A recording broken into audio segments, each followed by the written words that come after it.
퇴직금, 그 숫자가 줄어들기 시작하는 시점을 혹시 계산해 보셨습니까? 퇴직금이 통장에 들어오던 날, 그 숫자 보고 가장 먼저 든 생각이 뭐였습니까? 이걸로 몇 년이나 갈까? 기쁘기도 했지만 솔직히 조금은 겁도 나지 않으셨습니까? 월급은 끊겼고 이제 이 돈이 마지막 큰 자금일 가능성이 높으니까요. 퇴직 직후에는 괜찮습니다. 아침에 알람이 없고 평일 낮에 카페에 앉아 있어도 이상하지 않습니다. 그런데 한 달, 두 달 지나면 생각이 조금씩 바뀝니다. 이제 들어오는 돈은 없구나. 그 순간부터 계산이 시작됩니다. 부부 기준으로 은퇴 후 필요한 생활비가 월 300만 원 수준이라는 조사 결과가 있습니다. 월 300만 원이면 1년에 3,600만 원, 10년이면 3억 6천만 원입니다. 20년이면 7억 원이 넘습니다. 이 숫자가 겁을 주자는 건 아닙니다. 그냥 한번 생각해 보자는 겁니다. 내 퇴직금은 몇 년치인가? 많은 분들이 노후 준비는 필요하다고 느낍니다. 그런데 실제로 준비가 충분하다고 느끼는 분은 30에서 40% 수준에 불과하다는 조사도 있습니다. 왜 그럴까요? 오늘은 퇴직금 운용에서 많은 분들이 무심코 반복하는 선택들을 조용히 짚어보겠습니다. 안전하다고 믿었던 결정, 자식 잘 되라고 했던 송금, 그리고 한번 넣어두고 더 이상 들여다보지 않았던 통장. 이 선택들이 시간이 지나면서 어떤 결과를 만드는지 천천히 같이 보겠습니다. 첫 번째 이야기입니다. 퇴직금을 받으면 가장 먼저 드는 생각이 있습니다. 일단 안전하게. 당연한 생각입니다. 평생 모은 돈이고 이제 더 이상 월급이 들어오지 않으니까요. 잃으면 안 된다는 생각 맞습니다. 그래서 원금이 보장되는 상품을 찾게 됩니다.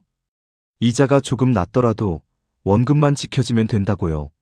그런데 여기서 한 가지 짚고 넘어가야 할 게 있습니다.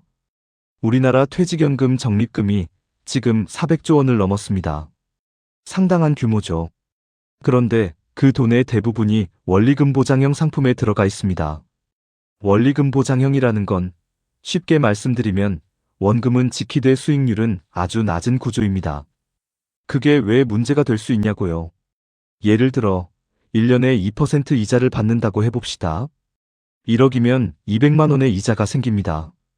그런데 같은 기간 물가가 3% 올랐다면 어떻게 되는 걸까요? 숫자는 늘었지만 실제로 살 수 있는 것들은 줄어든 겁니다. 마트 가서 같은 걸 사는데 돈이 더 나가고 병원비도 오르고 전기요금도 오릅니다.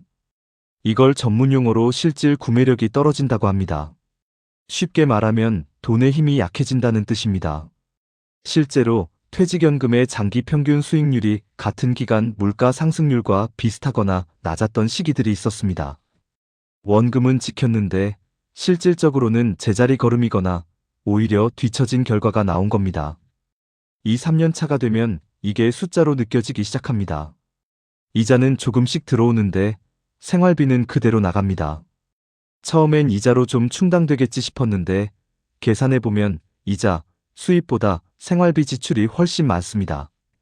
그러니 원금이 조금씩 줄어가는 건 피할 수 없는 구조입니다. 어느 날 아내가 말합니다. 당신 괜찮겠어? 요즘 통장 자주 보던데. 별 뜻 없이 한 말인데 그 한마디가 마음에 걸립니다. 걱정을 끼치고 싶지 않아서 괜찮아라고 대답했지만 솔직히 완전히 괜찮지는 않습니다. 밤에 잠이 안 올 때 통장 앱을 열어봅니다. 숫자를 보다가 닫고 또 보다가 닫고 옆에 아내가 자고 있는데 깨우기는 뭐하고 혼자 이런저런 계산을 해봅니다. 월에 얼마씩 쓰고 있지? 이 속도면 몇 년이나 가는 건가? 그 계산이 딱 떨어지지 않습니다. 그래서 더 잠이 안 옵니다. 퇴직 직후에는 이런 생각을 잘 안 합니다. 아직 통장에 돈이 충분하고 뭔가 방법이 있겠지 싶습니다. 그런데 2, 3년이 지나고 나면 달라집니다. 이자보다 생활비가 많다는 사실이 숫자로 보이기 시작하거든요. 그 시점에서 처음으로 내가 뭔가 잘못 선택한 건 아닐까 하는 생각이 드는 분들이 많습니다. 근데 그때는 이미 몇 년이 지난 뒤입니다. 물론 원금을 지키는 게 나쁜 게 아닙니다. 그게 맞는 선택인 분들도 분명 있습니다. 다만 안전하다는 느낌과 실제로 자산이 유지된다는 건 다를 수 있다는 점 한 번쯤은 냉정하게 생각해 보셔야 한다는 겁니다. 수익을 쫓으라는 이야기가 아닙니다. 내 돈이 시간이 지날수록 어떻게 되고 있는지 한 번은 들여다봐야 한다는 이야기입니다. 미리 알고 있으면 대비할 수 있습니다. 모르고 있다가 나중에 마주치는 것보다 지금 차분하게 한번 들여다보는 게 훨씬 낫습니다. 두 번째 이야기입니다. 많은 분들이 퇴직금을 받으면서 마음속으로 이런 계산을 합니다.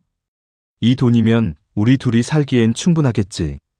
그런데 여기서 변수가 하나 들어옵니다. 자녀입니다. 퇴직한 지 1년 정도 됐을 때 아들한테서 전화가 옵니다. 아버지, 요즘 집 알아보고 있는데요. 말끝을 흐리는데 무슨 말인지 다 압니다.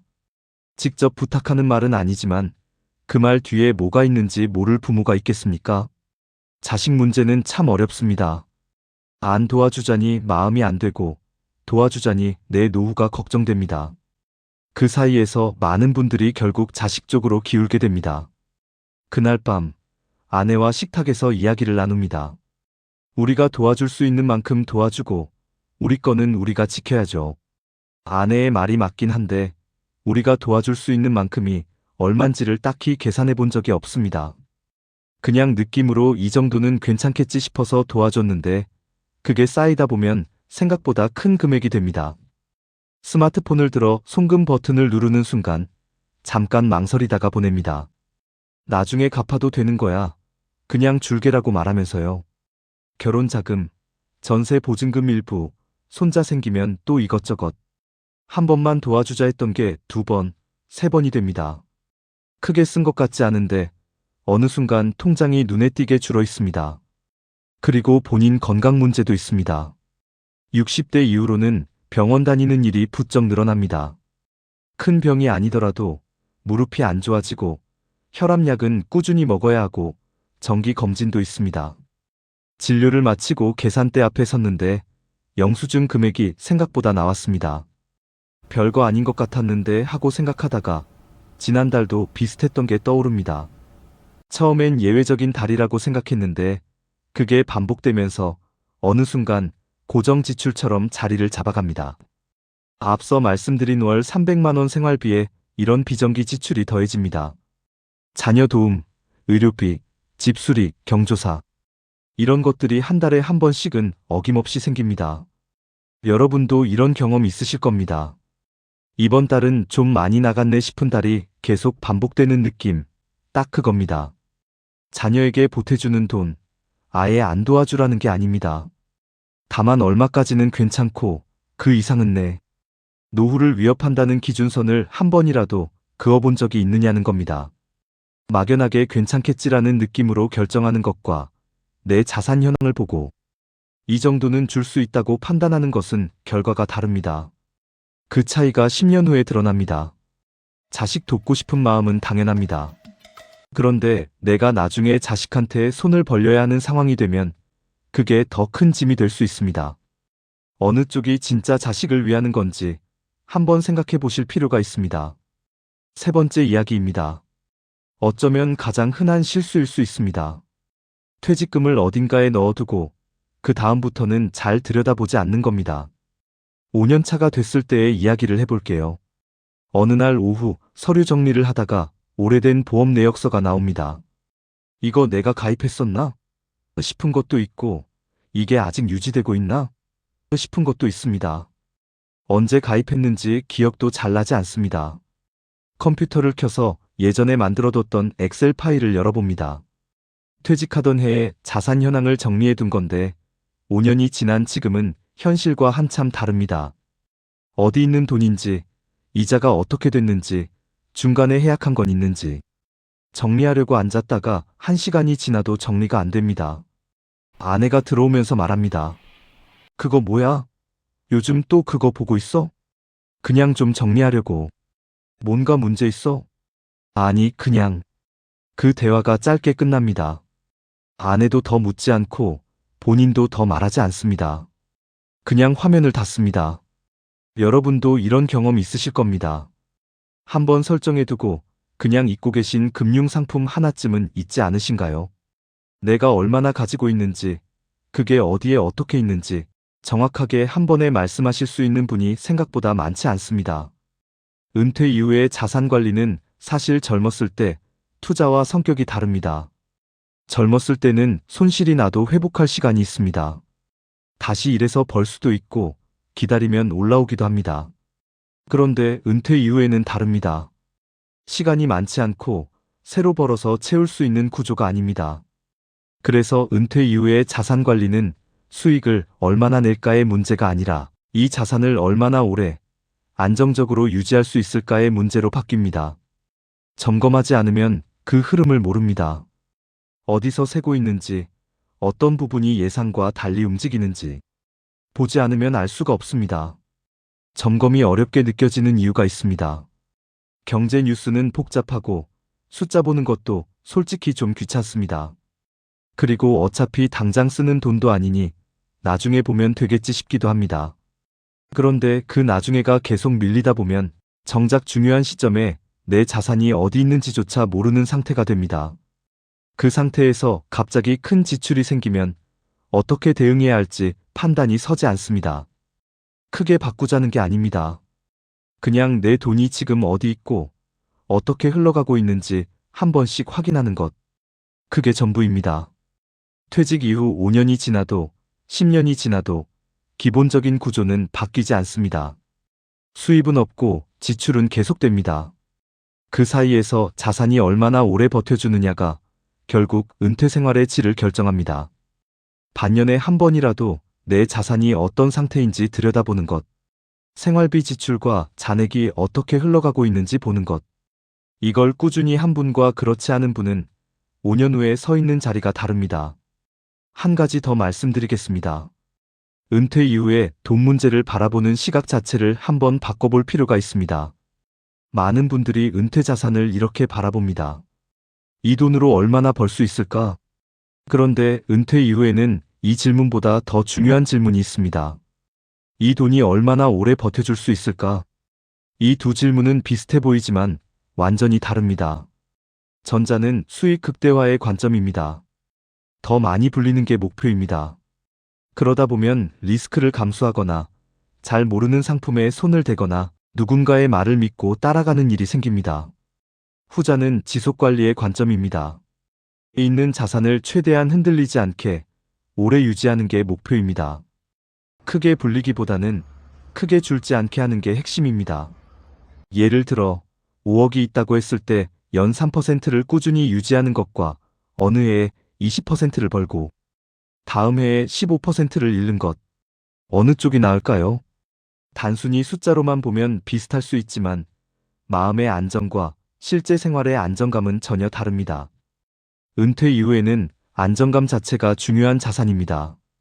잠 못 자고 시세를 확인하는 구조는 이 시기에 맞지 않습니다. 오늘 이야기를 정리해 보겠습니다. 퇴직금 운용에서 가장 많이 하는 실수 3가지를 이야기했습니다. 안전만 생각하다가 돈의 실질 가치가 조금씩 줄어드는 것. 자녀에게 쓰다 보니 내 노후 자산이 예상보다 빠르게 줄어드는 것. 그리고 한번 넣어두고 더 이상 점검하지 않는 것. 이 3가지 모두 나쁜 의도에서 생긴 게 아닙니다. 오히려 당연하고 자연스러운 선택들이었습니다.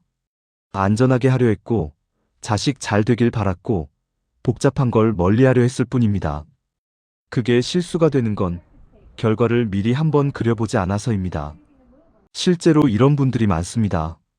퇴직하고 나서 처음 1, 2년은 괜찮았는데 어느 시점이 지나고 나서 내가 뭘 잘못한 건지 어디서부터 잘못된 건지 모르겠다는 분들. 큰 실수를 한 것도 아니고 이상한 데 투자한 것도 아닌데 자산이 생각보다 빨리 줄었다고 하시는 분들. 그게 오늘 이야기한 3가지 때문인 경우가 많습니다. 조용하고 눈에 잘 안 띄지만 시간이 지나면서 차이를 만드는 선택들입니다. 퇴직 직후부터 1년, 2년, 5년. 그 시간이 지나면서 자산은 조용히 움직입니다. 크게 잘못한 것도 없는데 어느 날 통장을 보면 예상보다 많이 줄어있는 이유가 오늘 이야기한 것들에 있는 경우가 많습니다. 은퇴 이후에 많은 분들이 느끼는 감정 중 하나가 내가 짐이 되는 건 아닐까라는 겁니다. 자식한테, 배우자한테, 주변 사람들한테. 그 마음이 들기 시작하면 참 쓸쓸합니다. 그 마음이 들지 않으려면 결국 내 자산이 내 삶을 오래 지탱할 수 있어야 합니다. 그게 결국 가족을 위한 것이기도 합니다. 은퇴 이후의 하루는 처음엔 길게 느껴집니다. 평일 오전 10시에 소파에 앉아 있는 게 어색하고 점심 먹고 나서 오후가 너무 깁니다. 그런데 그 시간이 길수록 생각도 많아집니다. 통장 생각, 자식 생각, 앞으로 몇 년이 남았는지에 대한 생각. 그 생각들이 모여서 결국 행동이 됩니다. 제대로 들여다본 분은 그 생각을 정리할 수 있고, 그냥 두신 분은 그 생각이 막연한 불안으로 남습니다. 은퇴는 끝이 아닙니다. 진짜 관리의 시작입니다. 은퇴 자산 관리는 혼자 다 해야 하는 게 아닙니다. 모르는 게 있으면 물어볼 수 있고, 정리가 안 되면 도움을 받을 수도 있습니다. 중요한 건 내가 지금 어떤 상태인지를 스스로 인식하고 있는 것입니다. 그 인식이 있어야 올바른 질문을 할 수 있고, 올바른 도움을 받을 수 있습니다. 모르는 채로 그냥 두는 것, 그게 가장 위험한 상태입니다. 오늘 이 영상이 그 출발점이 되셨으면 합니다. 정답을 드리려는 게 아닙니다. 같이 한번 생각해 보자는 겁니다. 그것만으로도 충분합니다. 내가 흔들리지 않으면 가족도 흔들리지 않습니다. 지금까지 시청해 주셔서 감사합니다. 구독과 좋아요 눌러주세요. 다음 영상 만드는데 큰 힘이 됩니다.